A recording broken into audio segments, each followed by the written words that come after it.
De witte wintervraat is net voor Elsenier een zegen, want het boetenwerk jiet ook gewoon terug.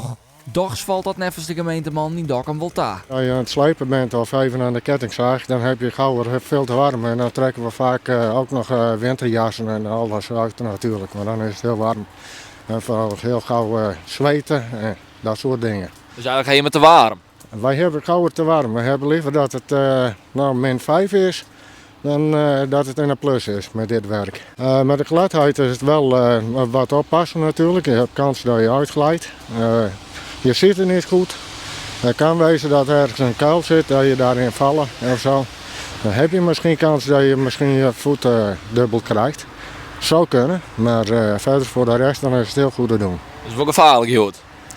Het is niet helemaal risicoloos. Ek in boetenpas wordt er het werken. Jan-Peter zorgt ervoor dat alle paden snijvrij binnen. Wij zijn hier wandelen met het sneeuwbroemje beneden niet daar in Boenpast.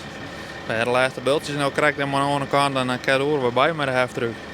En dat wordt uit de hand met de kjeld? Ja, best. Heel best. Kageltje aan, stoelverwarming aan. Ja, dat lukt wel. Is dat nou ingewikkeld, dat sneeuw schoon? Ja, uiteindelijk net. Je bent elke dag met een machine op paard en dat is niet eens gewoon lukt ik wel. Ja, nee, dat redt hem wel.